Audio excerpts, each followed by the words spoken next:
그때 예수님께서 말씀하셨다. 내가 진실로 너희에게 말한다. 양우리에 들어갈 때 문으로 들어가지 않고 다른 데로 넘어 들어가는 자는 도둑이며 강도다. 그러나 문으로 들어가는 이는 양들의 목자다. 문지기는 목자에게 문을 열어주고 양들은 그의 목소리를 알아듣는다. 그리고 목자는 자기 양들의 이름을 하나하나 불러 밖으로 데리고 나간다. 이렇게 자기 양들을 모두 밖으로 이끌어낸 다음 그는 앞장서 가고 양들은 그를 따른다. 양들이 그의 목소리를 알기 때문이다. 그러나 낯선 사람은 따르지 않고 오히려 피해 달아난다. 낯선 사람들의 목소리를 알지 못하기 때문이다. 예수님께서 그들에게 이 비유를 말씀하셨다. 그러나 그들은 예수님께서 자기들에게 이야기하시는 것이 무슨 뜻인지 깨닫지 못하였다. 예수님께서 다시 이르셨다. 내가 진실로 너희에게 말한다. 나는 양들의 문이다. 나보다 먼저 온 자들은 모두 도둑이며 강도다. 그래서 양들은 그들의 말을 듣지 않았다. 나는 문이다. 누구든지 나를 통하여 들어오면 구원을 받고 또 드나들며 풀밭을 찾아 얻을 것이다. 도둑은 다만 훔치고 죽이고 멸망시키려고 올 뿐이다. 그러나 나는 양들이 생명을 얻고 또 얻어 넘치게 하려고 왔다. 주님의 말씀입니다. 그리스도님 찬미합니다. 우리 귀를 사소서. 참 예수님,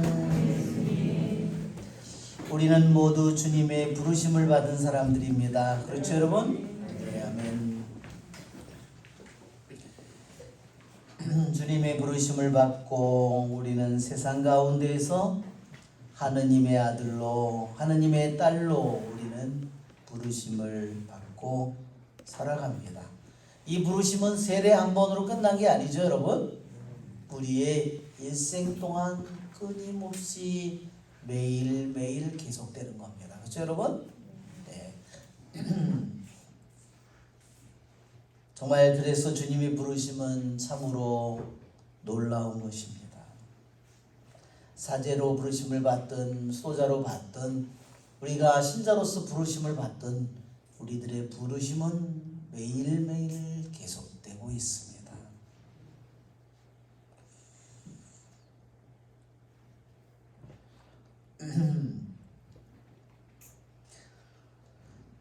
오늘 주님께서 양들과 목자에 대한 비유로 그렇게 당신은 말씀하셨습니다. 양은 우리들의 상징이죠. 왜 하필이면 주님께서는 여러 가지 상징 중에서도 양으로 비유했을까? 한 가지 의문은요. 이 양들이 맨날 풀만 먹는데 왜 그렇게 통통해졌을까? 그게 궁금해요. 그게 궁금하신 분들은 총무과에 문의하시고.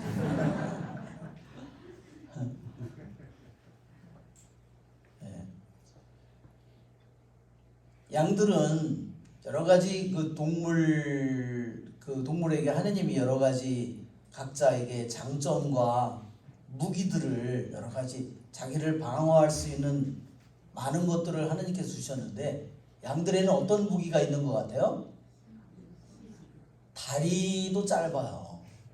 그죠?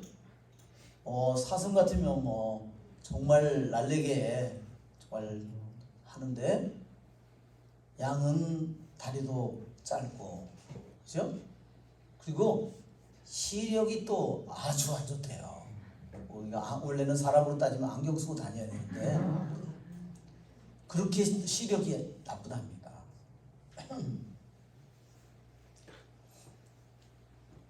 그리고 자기 그러한 목자가 알려주지 않으면 자기가 어디로 가야 되는지를 잘 알지 못한답니다.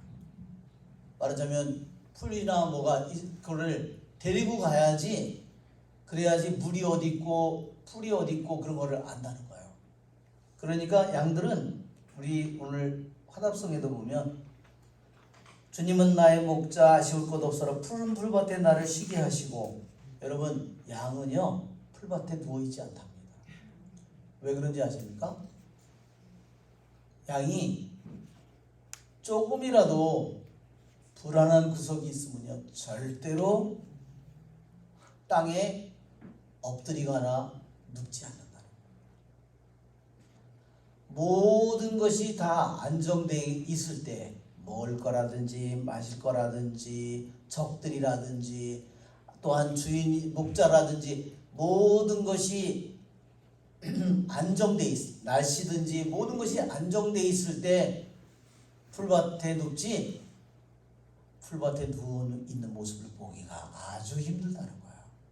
모든 것이 충족되었을 때 양들은 푸른 풀밭에 나를 쉬게 하시고 잔잔한 물가로 나를 이끄신다고 했습니다. 그래서 정말 이렇게 우리들이 푸른 풀밭에 내 영혼이 쉬는 영혼은 정말 수많은 영혼의 늑대로부터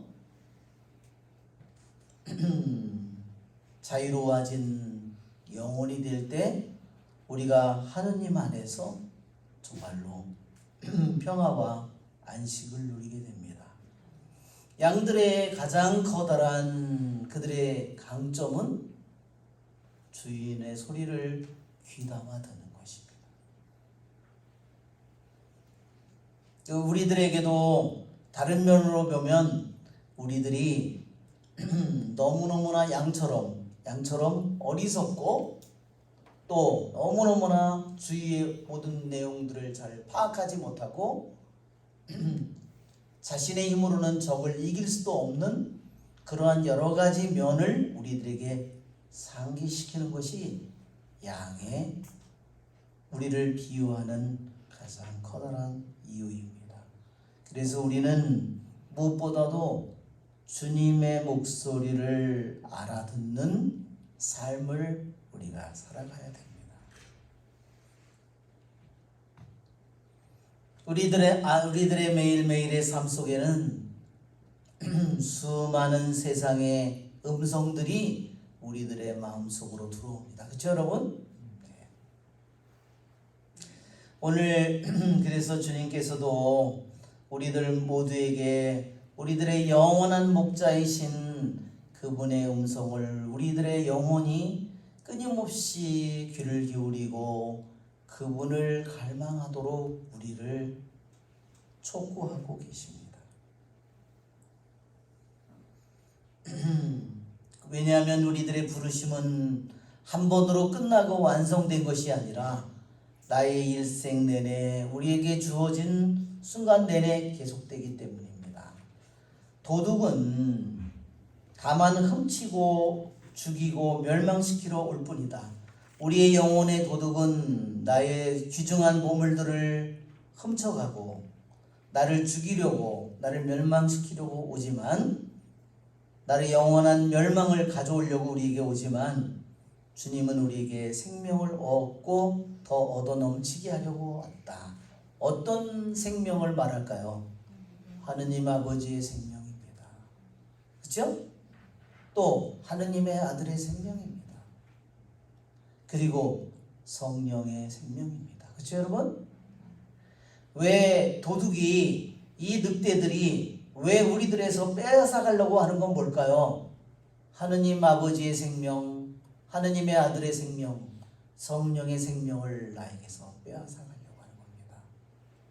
그러면 그거를 하느님 아버지를, 하느님의 아들 성령을 빼앗아갈 능력은 없지만 나의 마음을 그런 쪽으로, 세상적으로 내 자신이 그런 쪽으로 내 자신의 마음이 가도록 우리를 유혹하고 있습니다. 오늘 시에나의 카타리나 성녀의 축일이죠? 혹시 카타리나 있으시나요? 야 희한하네. 이렇게 많은데 제 시에나의 카타리나 성녀, 제가 오늘 시에나 카타리나 성녀의 책이 뭔지 혹시 아십니까? 예, 그래서 여러분 중에서 내가 영적으로 내 자신이 정말로 내가 성장하고 싶다, 내 자신이 정화되고 싶다, 이 대화책을 정독하세요. 한 장 한 장 여러분 읽으면서 내 영혼과 반대되는 것이 무엇이 있는가 끊임없이 밑줄을 치면서 내 자신을 바라보세요. 대화라는 제목은요, 하느님과, 이 대화라는 책이 어떻게 나온 거냐면요, 이 성녀가 탈원 속에 들어갔을 때 말하는 겁니다. 탈원 속에서 이 성녀는, 원래 이 성녀가요, 엄마가, 아버지는 야고보고 엄마는 라파인데, 이 부모가 자녀를 몇 명을 낳냐면 25명을 낳았어요. 할렐루야. 오늘 제가 결혼식에 갔는데요, 그 얘기를 할까 그러다가요, 신부가 기절할까 봐 제가 할까 말까 막 망설이다가요, 제가 하지를 않았습니다. 그런데 이 성녀가 24번째로 태어난다는 거예요. 그런데 쌍둥이로 태어났고요, 성인이, 이 중에 태어난 사람 중에 성인으로 된 사람은 13명이에요. 나머지는 다 어려서 병으로 죽습니다. 그 당시에 왜 의학이 이런 것들이 너무 부족하잖아요. 그래서 태어난 사람 중에 반타작을 하면 잘한 거라는 겁니다. 이 시에나의 카타리나 성녀의 부모님이 가난한 사람의 집에 저기가 아니었어요. 한번 볼까요? 한번. 이 시에나의 카타리나 성녀는 딱 몇 살까지 살았냐면 33살까지 살았습니다. 예수님 나이하고 똑같죠? 네. 한번 우리 시에나의 카타리나 성녀를 보겠습니다. 성녀의 먼저 그림 PPT부터 보겠습니다.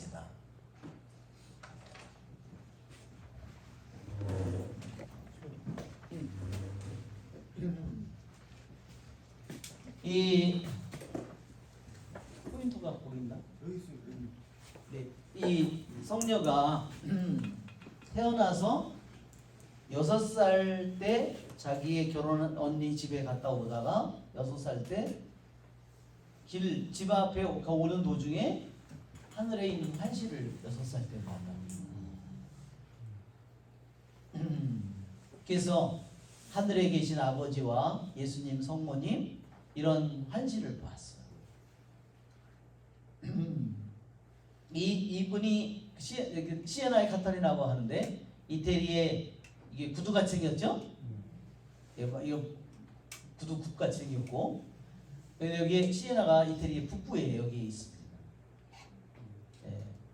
이게 로마니까 로마보다 북쪽에 여기 시에나에. 그랬는데 그 환시를 오빠하고 같이 가다가 봤는데 오빠는 멍하니 있었답니다. 뭔지 잘 못 봤나 봐요.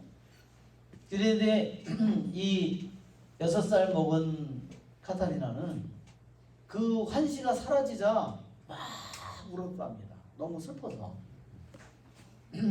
너무 이제 기쁘고 황홀했는데, 그래서 집으로 와서 이 성녀가 매일 2층에 다락방이 있었는데 그 다락방을 무릎으로 기어 올라가면서 계단 하나에 성모성 하나씩 바쳤다. 어느 날은 보면 기도를 하는데 보니까 무릎이 공중에 떠서 2층으로 올라가고 있는 모습을 봤다. 그리고 너무너무 이미 이 나이에 7살에 이미 자신을 하느님께 바치기로 이미 결심했답니다. 그러니까 아버지가 자기 그 어린 딸, 아주 그 가족의 완전한 귀염둥이였답니다. 이 성녀가 너무 예쁘게 생기고, 성녀가 가장 아름다운 게 뭐였냐면요, 머리칼이었답니다.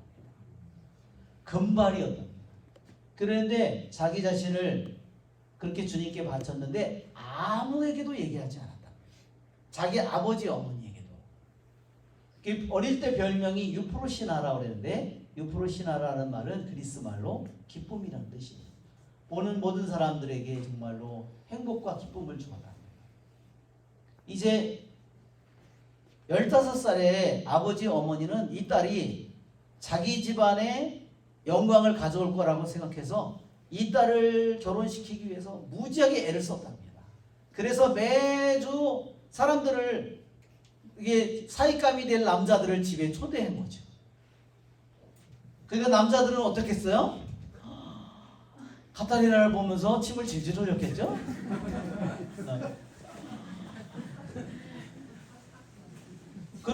그런데 이 카타리나는 그 시간을 피했답니다.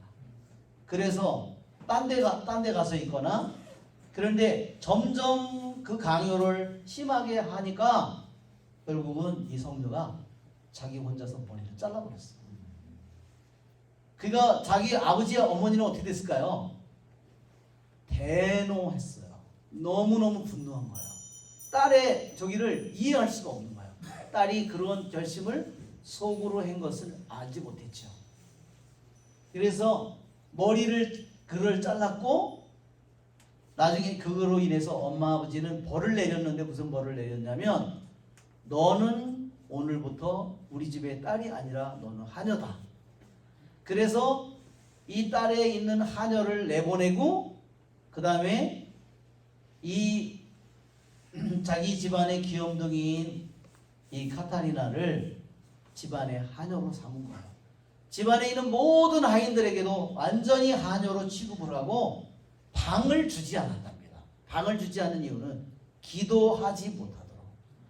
기도하는 걸 너무너무 좋아했기 때문에 기도하지 못하도록 방도 빼앗고 하녀로서 방을 주지 않은 거예요. 그리고 막 조롱을 했답니다. 그런데도 카타리나는 하나도 변함이 없었답니다. 너무너무나 자기 아버지, 어머니, 자기 형제들, 하녀들이 아무리 조롱을 해도 조금도 마음이 흔들리지 않았답니다. 어떻게 그렇게 될 수 있을까요? 이 카타리나는 자기 마음속에 독방을 만들어 놨답니다. 그 독방 속에 들어가 자기가 아무리 사람들이 모욕을 하고 아버지가 아무리 차갑게 얘기를 하더라도 자기 아버지를 예수님으로 모셨고, 자기 어머니를 성모님으로 모셨고, 자기의 모든 언니, 형, 오빠, 동생은 없으니까 그 사람들을 모두 뭘로 삼았냐면 사도로 삼았답니다. 아까도 그랬죠? 다 죽고 13명만 남았다고. 그러니까 자기 말고는 12사도인 거예요. 자기 독방 속에서는 자기 아버지가 자기 얼마나 차갑게 대하고 모질게 대하고 모든 조롱을 하더라도 아버지는 예수님, 어머님은 성모님, 언니 오빠 아들 모두는 사도들이었다. 그래서 하나도 순종하는 게 어렵지가 않았다는 겁니다.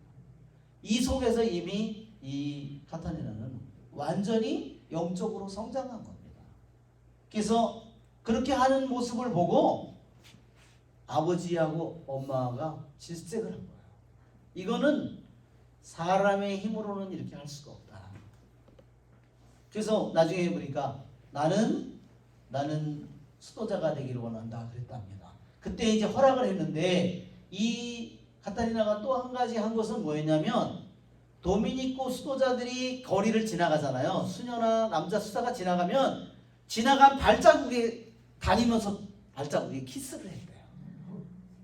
그래서 이 성녀가 들어간 수도회가 뭐냐면요, 도미니코 수녀원 1회가 도미니코 남자 수도원이라면 2회가 도미니코 2회 수녀원이라면 3회에 들어간 거예요. 이 3회는 뭐냐면요, 자기 집에서 사는 거예요. 수도복은 입었는데 자기 집에서 사는데, 이 3회 회원들은 다 누구였냐면요, 거의 다 과부들이었다. 근데 과부가 아닌 15살에 이 수녀원에 들어간 거예요. 이제 수녀원에 들어가기 위해서 이 만텔라떼 이 수녀 앞에서 머리를 자르는 겁니다. 그리고 어느 해를 들어갈까 그랬는데 꿈속에서 도미니코 성인이 여러 성인이 나타나는데 도미니코 성인이 나타나서 나의 수도회로 들어오라고 도미니코에 검고 흰 수도복을 주었답니다. 머리는 까맣게 쓰는 캡을 썼고 옷은 하얀 옷이었답니다. 근데 이 15살에 이렇게 만델라 때 그 과부들이 사는 각자 자기 집에서 살면서 그럼 나가서 기도는 자기 집에서 하는 거예요. 근데 이 성녀가 여기 보면 등불을 들고 이거는 뭐냐면 빵이에요. 이래서 다니는데요. 그 시대가 무슨 시대냐면요. 흑사병 시대예요. 지금 코로나는 아무것도 아닌 거죠. 도시의 3분의 1이 죽는 겁니다. 그 병이 다 퍼져 있는데 그 사람들을 가서 씻기고 먹이고 그 사람들을 목욕시키고 이런 일들을 매일매일 한 거예요. 20살이 되니까 시에나에 수많은 젊은이들이 이 카타리나를 사랑해서 수많은 사람들이 몰려들기 시작했고 그래서 사제, 주교 수많은 사람들이 젊은이들이 이 밑에 와서 제자가 되었어요. 그리고 이 어린 카타리나를 보고 뭐라고 불렀냐면 엄마라고 불렀답니다. 이태리 말로 맘마라고. 물론 이 성녀도 그 병에 여러 번 감염이 됐답니다. 그 흑사병에. 그렇지만 자신이 죽는 것을 전혀 두려워하지 않았답니다. 한 번은 나병도 손에 다 온몸에 올맞대요. 전혀 두려워하지 않았답니다.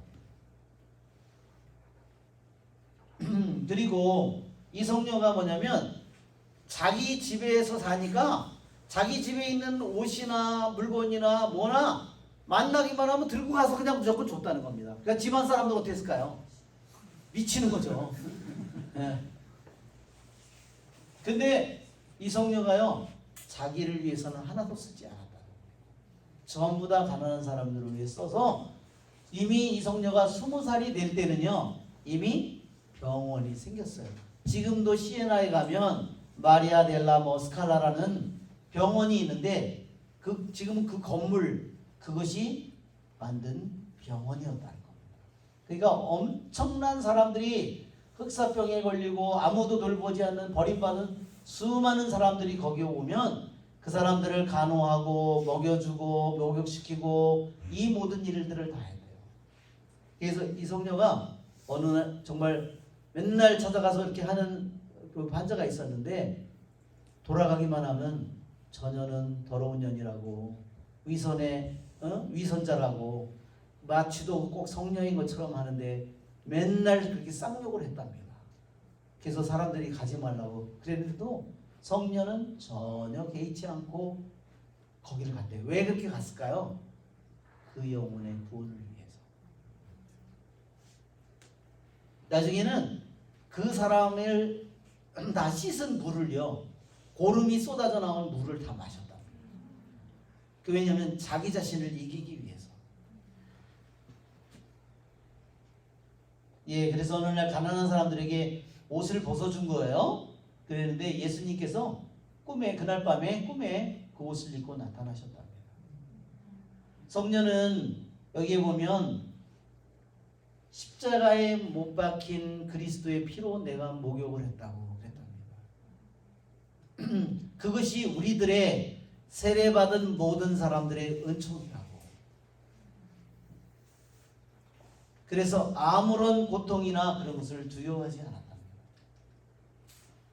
그래서 이 성녀가 오상을 받았습니다. 그런데 오상을 받았는데 그렇게 기도했답니다. 이 오상이 겉으로 절대 드러나지 않게 해달라고. 그렇게 주님께 기도했을 때 겉으로 나타난 오상은 없었는데 내적으로 고통은 훨씬 더 증가했답니다. 죽는 순간에 오상이 나타났답니다. 겉으로. 이것은 대화라는 책을 이 성녀가 글로 기록하는 건데 이 성녀는 그렇게 부자인 아버지이지만 딸에게 교육을 가르치지 않아서 이 수녀원에 들어갔을 때도 글을 읽거나 쓰지 못했답니다. 그런데 한순간에 이 성녀가 하느님께로부터 글을 읽고 쓰는 은총을 받았답니다. 예, 항상 이 그림에 나오는 백합은 뭔지 아시죠? 이것은 이 카타리나라는 말이요. 카타리나가 무슨 뜻이냐면 라틴 말로 깨끗하다, 순수하다 이 말이에요. 마태복음 5장에 마음이 깨끗한 사람은 행복하여라 하는 그 말입니다. 순결하고 깨끗한 영혼을 말하는 겁니다. 예, 그 당시에는 너무너무나 끔찍한 시대였어요. 교황님이 로마에서 있지 않고 프랑스에 가 있었어요. 그러니까 로마가 완전히 악마의 집단처럼 되어버렸어요. 교황이 없으니까. 나중에 결국 이 20살 조금 넘은 이 카타리나가 프랑스의 아비뇽에 갑니다. 가서 교황님을 설득해서 이 교황님이 나중에 목숨을 걸고 로마로 돌아옵니다. 그런데 이 성녀가 어떻게 그렇게 돌아오게 할 수 있었냐면 누구도 돌아가도록 하지 못했는데 그냥 그 당시에 이 성녀가 가서 그런 말을 했답니다. 교황님이 결심한 대로 하십시오. 그랬답니다. 교황님은 자신이 교황으로 선출되기 이전에 자기는 자신이 교황으로 선출되면 로마로 돌아가겠다고 결심을 했는데 누구에게도 발설한 적이 없고 아무도 모르는 말인데 그 결심을 하고 선출을 했는데 자기가 교황이 되는데 가지 않고 있었던 거예요. 근데 이 성녀가 교황님 결심을 실행하라고 용감하게 남자답게 목숨을 걸고 목숨 두려워하지 말고 가라고. 결국은 이 교황님이 로마로 귀환했습니다. 그것이 바로 그레고리오 11세입니다. 그러니까 이러한 이 정말 주님께서 그렇게 말씀하셨어요. 왜 하필이면 남자들도 많고 추기경도 많고 똑똑한 사람도 많은데 왜 글자도 모르는 여자를 통해서 했을까? 주님께서 내가 모든 힘 있는 자들을 부끄럽게 하기 위해서이다. 안다는 자들을 부끄럽게 하기 위해서이다. 가장 약하고 글자도 모르는 여자를 통해서 하느님께서 이 모든 일을 하셨습니다.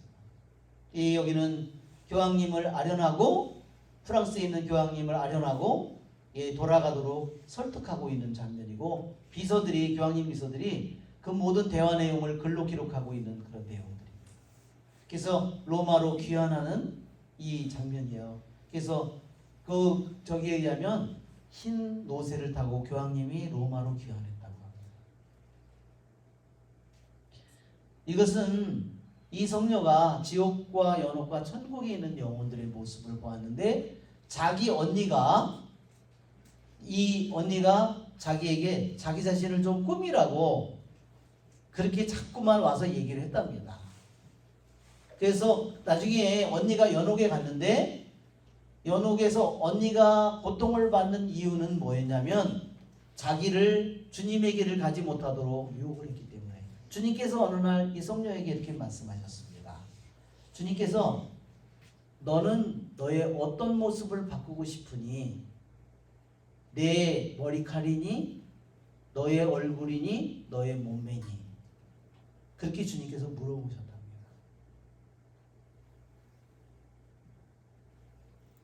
그러나 너는 알아라. 내가 내 모습 하나하나와 사랑에 빠져 있다는 사실을. 그러니까 하느님이 우리를 만들었잖아요. 우리들의 얼굴이든 우리들의 키든 몸매든 모든 것을 만들었잖아요. 그분이 만든 분이기 때문에 나의 모습 하나하나 모든 것과 그분은 사랑에 빠져 있다는 거예요. 그러나 그것들이 사라졌을 때 나는 운다 그렇게 말씀하셨습니다. 우리는 요즘에 점점 괴물로 변해가는 거예요. 세상에 인간의 눈에만 이쁘게 하려고 만드잖아요. 그죠? 그래서 사람들은 그게 뭔지를 모르는 거예요. 세상의 생각대로 세상의 눈대로 자기 자신을 바꿔가고 있잖아요.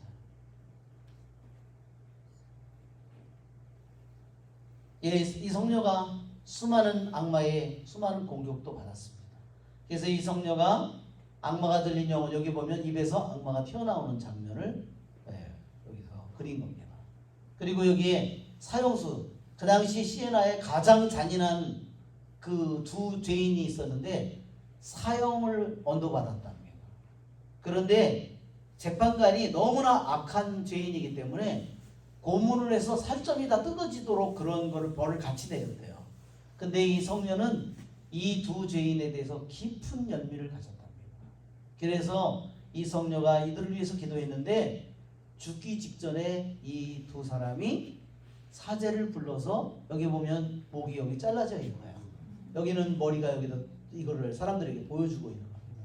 그런데 죽기 직전에 고해 성사를 보고 회개했다는 겁니다. 이거는 이 성녀가 영적인 결혼식을 했어요. 예수님과 아기 예수님, 여기 보면 성모님이고, 이게 성인들이 교황님과 다른 성인들이 지켜보는 가운데에서, 천상의 성인들이 지켜보는 가운데서 영적인 약혼식이 이루어지는 겁니다. 이게 카타리나 성녀고 아기 예수님이 신랑으로서 반지를 끼워주고 있는 모습입니다.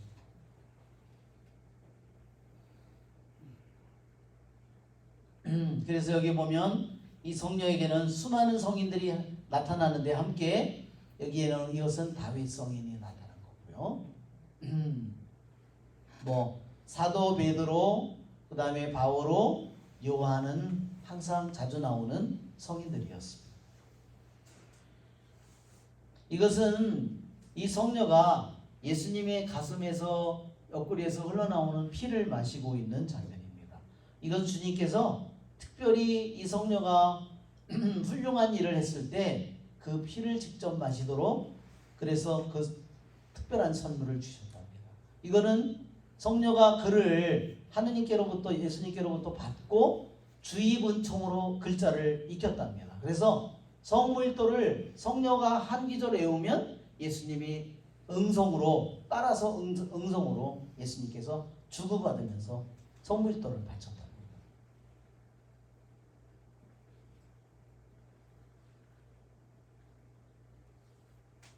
예, 항상 보면 해골이 나오죠. 이것은 성경의 말씀을 묵상하고 있는 성녀의 모습을 그린 거고, 이것은 피사에 갔을 때 피사의 그 탑이 이렇게 기울어져 있죠, 그 동네. 그런데 거기에 조그마한 목각 십자가가 있었대요. 거기에 방문한 데 그 십자가를 바라보는 순간 갑자기 빛이 나오면서 자신의 몸에 오상을 받게 되었답니다. 이것은 죽은 사람을 살리는 성녀의 모습, 이것은 오상을 받는 모습입니다.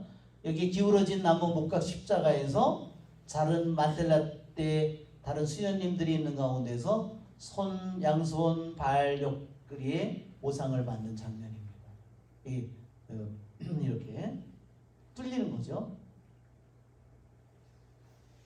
이 성녀는 33살에 정말 선종했는데, 이 성녀는 먹는 거를 극도로 먹는 양이 그 만델라 때 생활하면서 줄였답니다. 그랬는데 잠은 30분을 잤답니다. 나중에는 그 먹는 것도 몇 년 동안을 안 먹었고 잠도 안 잤는데 아무 이상이 없었답니다. 그러니까 아무것도 먹지 않고 잠도 안 자고 오직 영성체로만 이 성녀가 몇 년을 사는 겁니다. 교황님 앞에 이제 그리고 한 모습이고, 또 이 성녀에게 아버지 어머니가, 이 어머니는 마지막 죽는 순간까지도 병자성사를 거부했답니다. 그래서 그러다가 결국은 어머니가 세상을 떠난 거예요. 그래서 성녀가 무릎을 꿇고, 주님, 당신께서 약속하지 않았어요. 내가 기도하는 모든 사람은 죽을 준비를 다 하고 죽도록 은총을 내려준다고 했는데 왜 우리 엄마를 죽게 했냐고, 고해성사도 안 보고. 그랬더니 엄마가 서서히 다시 따뜻해지기 시작하더니 벌떡 일어나 앉아서 뉘우쳤고 어머니가 이 성녀의 시성식을 하는 날 이 성녀가 로마에서 죽었어요. 시에나에서 죽지 않고 로마에서 머리를 따로 시신은 로마에서 안 내줘서 머리만 가져왔는데 그 로마에서 시에나까지 그 머리를 가져오는 행렬에 어머니가 같이 행렬을 했답니다. 어머니가 그때 90세가 다 됐다고 그래요. 예, 이게 보면은 프랑스 아비뇽에 수많은 추기경들이 있는 가운데서 이 성녀의 정말 20살밖에 되지 않은 성녀가 어떻게 저렇게 했을까요? 하느님께로부터 말씀을 받았기 때문입니다. 그래서 그 말을 들으면 그들이 그 말에 하느님의 이 성녀를 통해서 전해지는 하느님의 말씀에 굴복한 거예요. 인간의 지혜로는 절대로 이루어낼 수가 없는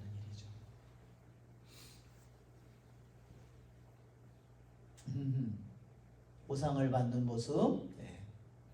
그리고 예수님께서 자신의 심장을 빼서 성녀에게 주었고요. 성녀의 심장을 예수님의 심장에 넣었다. 바꿔치기를 했답니다. 그것이 이 성녀의 삶 안에서 일어난 일들 중에 하나입니다. 아까 옆구리에서 피를 마시는 모습이 있었죠? 그 모습에. 예, 이것은 성교회를 그 당시에 이것이 성녀의 집을 말하자면 성당으로 만든 모습이고 있는 성녀의 지금도 시신이 썩지 않고 그대로 있다는 겁니다. 자, 우리 한번 한글 파일을 오늘 제가 특히 하고 싶은 것은 이 성녀의 지옥에 대한 한글 파일입니다.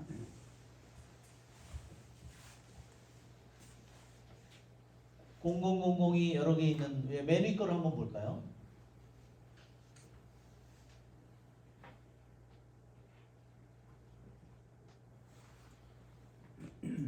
네, 두 번째 거로 봅시다. 요거 지나서 요 파일은 나가고 두 번째 한글 파일은 그 밑에 있는 한글 파일을 보겠습니다.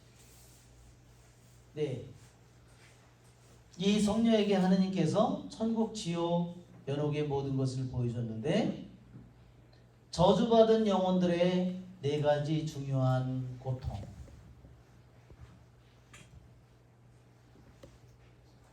이 네 가지 고통, 이것 저주받은 영혼들이니까 지옥 속에 있는 영혼들이에요.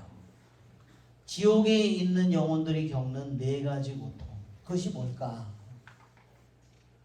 나에 따라 인간의 혀로는 이 불쌍한 영혼들의 고통을 나열하는 것은 충분하지가 않다. 지금 말하는 게 뭐에 대해서죠? 지옥의 고통입니다. 알았죠? 자,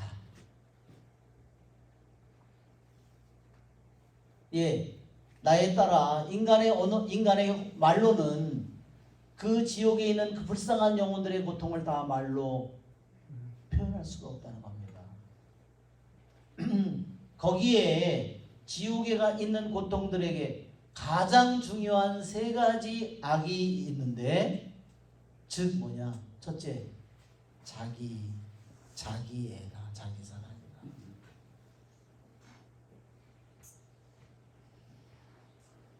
정말 얼마나 무서운가 보세요. 자기 사랑.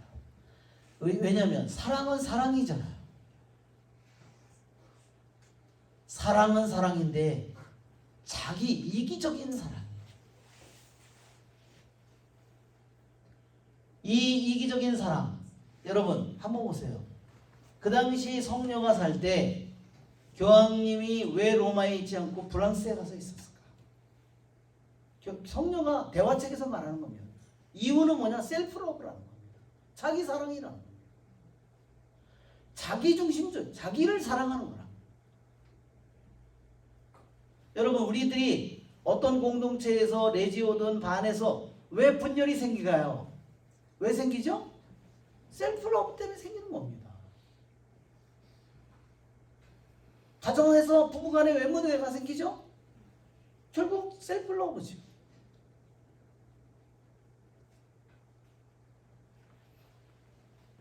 자, 이 자기 사랑으로부터 뭐가 나와요? 둘째 악이 나옵니다. 첫째 악이 가장 중요한 지옥에 들어간 사람의 고통을 받는 그 영혼들의 가장 중요한 악, 첫째 악은 자기 사랑이고 자기 사랑으로부터 둘째가 나옵니다. 그거 뭐예요? 명성을 사랑하는 겁니다. 내 자존심을 건드리는 거죠.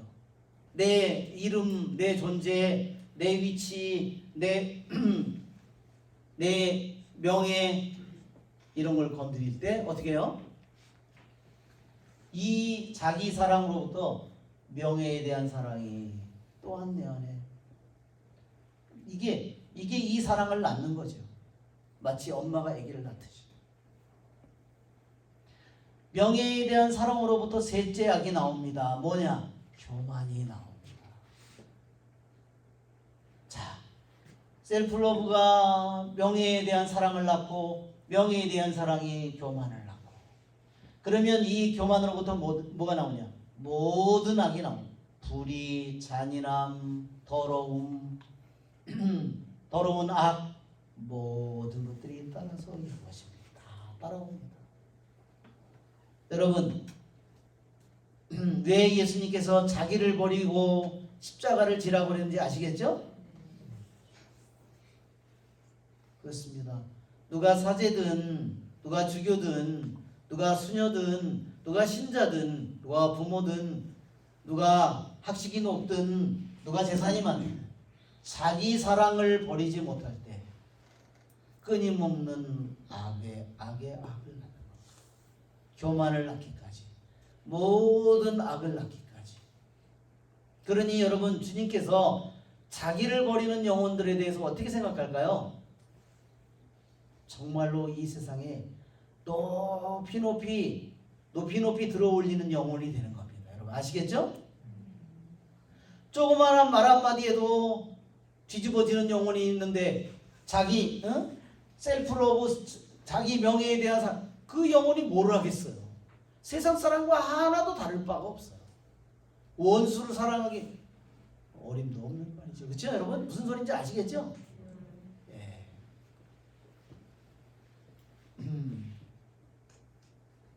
자, 이것이 그러면 그 다음에 말하기를 뭐라냐면 내가 너에게 말하니 지옥 속에 있는 영혼들은 그 다음에 또한 지옥 속에 있는 영혼들의 세 가지 악이 뭐예요? 첫째 악이 자기애죠.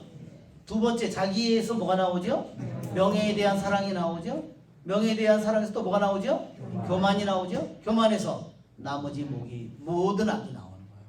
자, 이것은 첫째 지옥에 있는 들어갈 영혼들의 이러한 이런 악을 가지고 있는 사람은 지옥에 결국 갈 수밖에 없다는 겁니다. 자, 그러면 지옥의 영혼들이 그런 악을 가졌는데 하느님 정의로운 하느님은 지옥 그러한 악을 가지고 있는 영혼들에게 마땅한 고통을 정의로운 하느님이기 때문에 고통을 받게 되는데 네 가지 중요한 고통은 뭐냐? 나머지 모든 고통은 이 네 가지 고통에서 나오는 고통일 뿐이다 하는 겁니다. 첫 번째 고통은 뭐냐?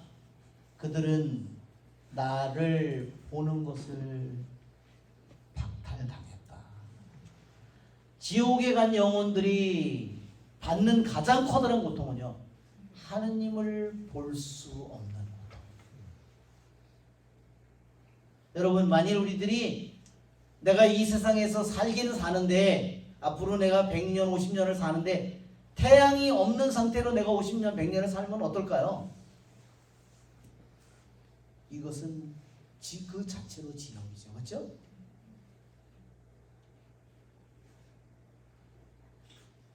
무슨 생명이 자라나는 걸 볼 거고, 그렇죠? 지옥에 있는 사람들이 세 가지 악을 통해서 지옥에 들어간 영혼들이 겪는 가장 커다란 고통 중에 첫째 고통은 하느님을 볼 수 없는 고통.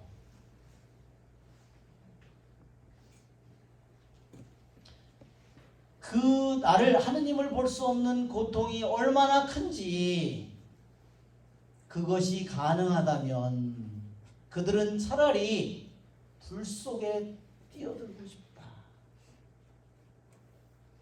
하느님을 보지 못하는 고통이 너무 커서 가능하다면 이 하느님을 보지 못하는 고통을 겪느니 차라리 영원히 불 속에서 자기가 떨어져서 있는 게 그 고통이 더 낫다는 거예요. 하느님을 보지 못하는 고통이 얼마나 커다란 고통인지를 막 보여주는 겁니다.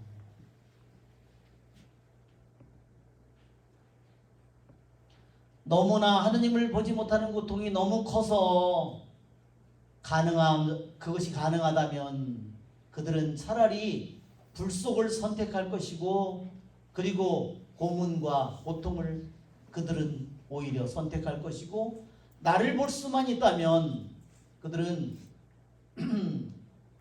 이러한 고통이 없이 지내는 것보다는 그 불 속에 나를 보지 못하느니 차라리 수많은 불 속에 떨어지든 고통에 떨어지든 그 속에서 자기들이 있기를 선택할 거라는 겁니다. 하느님을 보지 못하는 고통이 이렇게 크다는 겁니다. 두 번째, 이 첫 번째 고통은 그들 안에 뭐를 다시 살아나게 만드느냐? 두 번째 고통을 살아나게 만들어요. 그것은 뭐냐면 양심의 본래입니다. 우리 주님께서 그러죠? 거기에는 구더기도 죽지 않고, 그렇죠? 양심의 본래, 자신의 양심이 평생 동안 자신의 양심에 귀를 기울이자, 양심은 계속 끊임없이 얘기를 했는데 그 말에 귀를 기울이지 않았을 때 그 양심이 나를 갉아먹듯이 그 영혼을 갉아먹고 있다는 겁니다. 너 쓰있습니다. 그래서 뭐해? 그렇게 갉아먹으면서 어떻게 했냐? 이 영혼이 하느님을 빼앗겼다는 것을 보게 해주고, 천사들과 대화하는 것을 빼앗겼다는 것을 보게 해주고, 뭐를 통해서? 자기의 죄를 통해서. 오직 이유는 자기 죄 때문이다.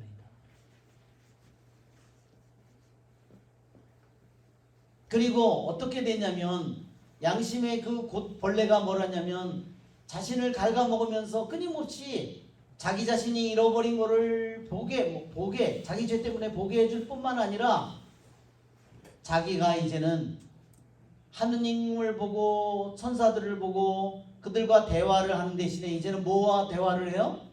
악마와 대화를 하고, 악마를 보기에 마땅한 자로 자기를 만들었다는 것을 끊임없이 보기 때문에 자기 마음이 찢어지듯이 아프다는 거야. 이것이 둘째 고통이다. 세 번째로, 세 번째 고통, 악마를 보는 것이다. 하느님을 보는 대신에 이제는 세 번째 고통은 악마를 보는 것입니다. 이것은 그 고통을 배가시킵니다. 성인들은 하느님을 바라보는 데서 기뻐 요약하는데, 그리고 그것을 볼 때마다 그들의 수고의 열매,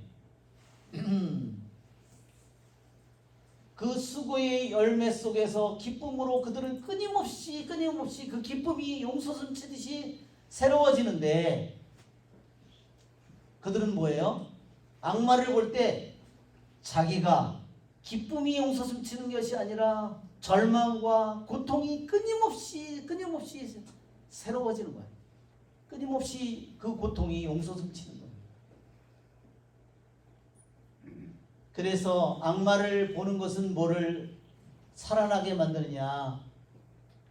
이 불쌍한 영혼이 끊임없이 고통을 더욱더 되살아나게 만들고, 그 악마를 봄으로써 그들은 그들 자신이 더욱더 즉 말하자면 그들 자신의 죄, 오직 죄에 의해서 그들이 마땅히 하느님을 보는 자가 아니라, 하느님을 보면서 끊임없이 즐거워, 하느님과 천사들을 보면서 끊임없이 기쁨이 용솟음치게 되는 존재가 아니라 악마를 보기에 마땅한 존재로 만들어졌다는 것을 그들이 끊임없이 그것을 깨닫게 되는 겁니다.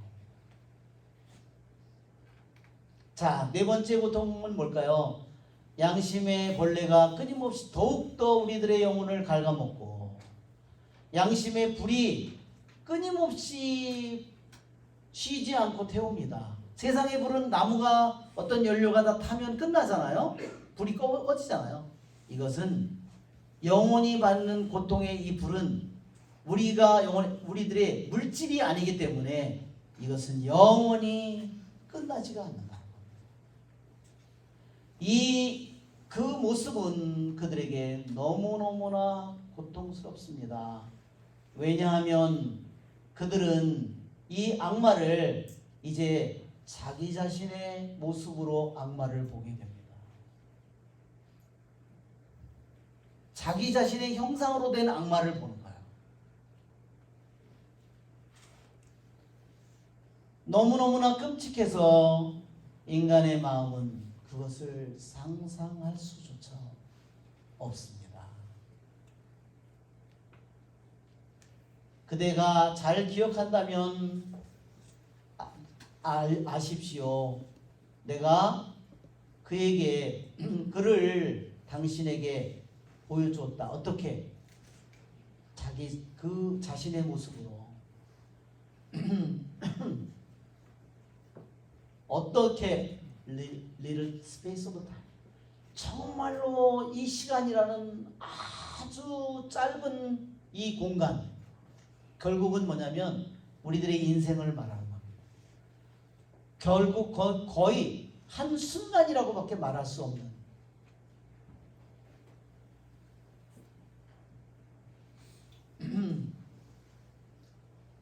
그러니까 이 성녀에게 그 지옥의 고통의 불을 보여줬는데 그것은 영원히 이 성녀가 거기서 고통을 받는 게 아니잖아요.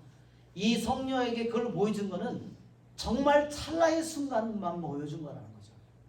정말 반을 끈 만큼 그 짧은 순간만큼만 보여준 거라는 거죠. 그래서 이렇게 말하는 겁니다. 성녀가 자기 자신으로 다시 돌아왔을 후에, 어떻게 성녀가 다시 나고 돌아온 후에 그 지옥에 있는 그 고통에 였는 그 영혼들을 보면서 어떻게 했냐면 차라리 선택했다. 어떻게? 불의 길을 차라리 걷는 것을.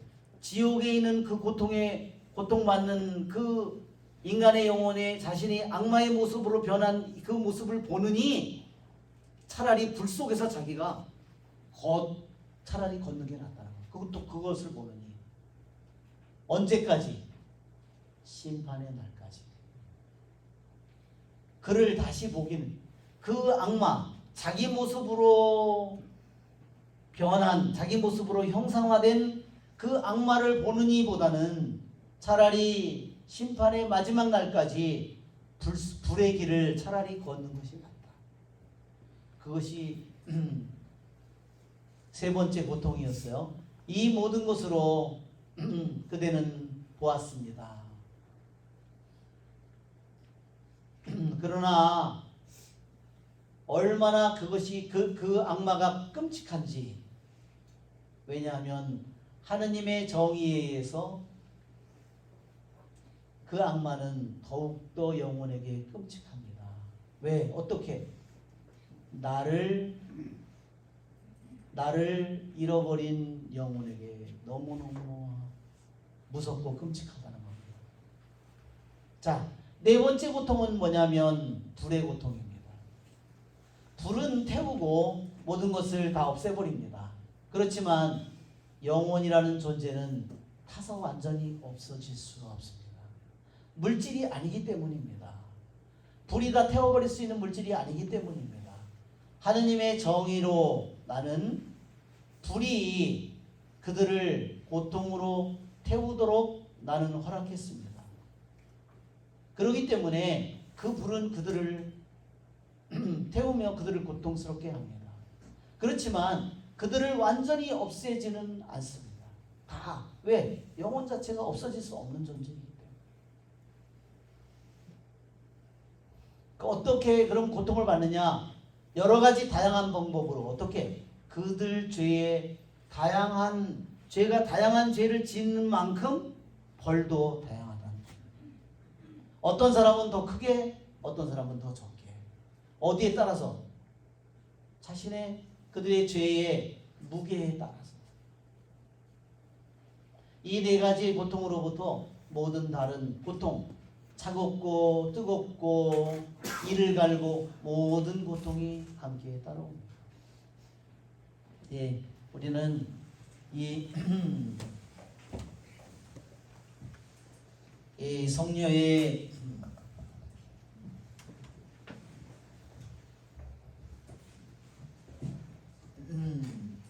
그래서 누가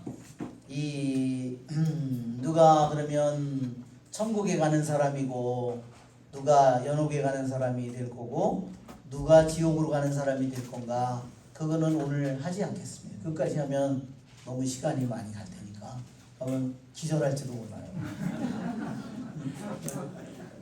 그래서 다음에 하겠습니다. 그것도 짧은 글이지만 그 가진 무게가 너무나 크기 때문에. 그래서 여러분, 적당히 신앙생활을 하는 사람에게 갈 수 있는 건 천국일까요? 적당히 하는 사람은 연옥에 가는 겁니다. 우리는 그런 데 가도록 부르심을 받은 게 아닙니다. 아시죠?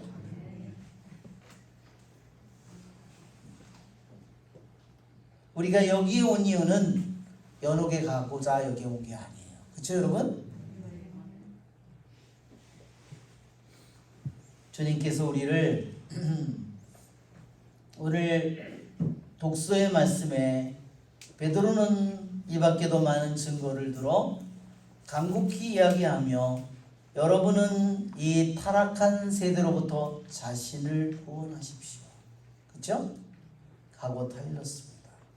여러분, 우리들도 이 시대가 비록 노아의 시대보다 더 악한 시대라고 하더라도 이 타락한 세대로부터 우리들 자신을 구원하도록, 이 타락한 세대로부터 벗어나서 새로운 마음과 새로운 정신과 새로운 영으로 살아가도록 하느님의 아버지의 생명, 하느님의 아들의 생명, 성령의 생명을 살아가도록 부르심을 받은 사람들입니다. 아멘. 우리들이 이 세상에 타락한 이 세대의 정신과 그들의 생각과 그들의 삶을 내가 거부한다면, 내가 그것을 원하지 않는다면 우리는 이 타락한 세대로부터 벗어난 삶을 살 수 있을 것입니다. 왜냐하면 그분께서는 이미 우리에게 하느님 아버지의 생명, 하느님의 아들의 생명, 성령의 생명을 끊임없이 우리들에게, 아낌없이 우리들에게 내려주시기 때문입니다. 여러분, 우리 이 좋으신 주님께 우리는 감사를 드리고, 우리들의 원수는 이 모든 것을 앗아가려고 갖은 공격으로 우리에게 다가옵니다. 여러분, 주님께서 오늘 시편의 말씀처럼 원수들 보는 앞에서 제게 상을 차려주시고, 내가 더 이상 그런 것들을 원하지 않을 때, 타락한 이 세상에 그 겉으로 보이는 좋은 것들을 내가 더 이상 원하지 않을 때, 그 더러운 것들을 더 이상 내가 갈망하지 않을 때, 주님께서는 저희들에게 상을 차려주시고 머리에 향유를 발라주시고 우리들의 술잔이 넘치도록 만들어주실 겁니다. 그리고 우리의 나머지 생의 모든 날에 은총과 자애만이 영원히 함께할 것입니다. 그리고 우리는 영원히 주님 집에, 지금으로부터 영원히 주님 집에 영원히 살게 될 것입니다. 우리의 좋으신 주님을 찬미합시다.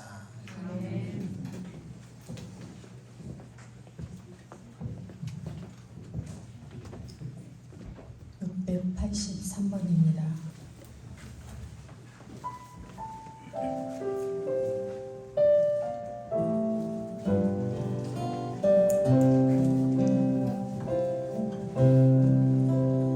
이 세상 부귀와 이 세상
내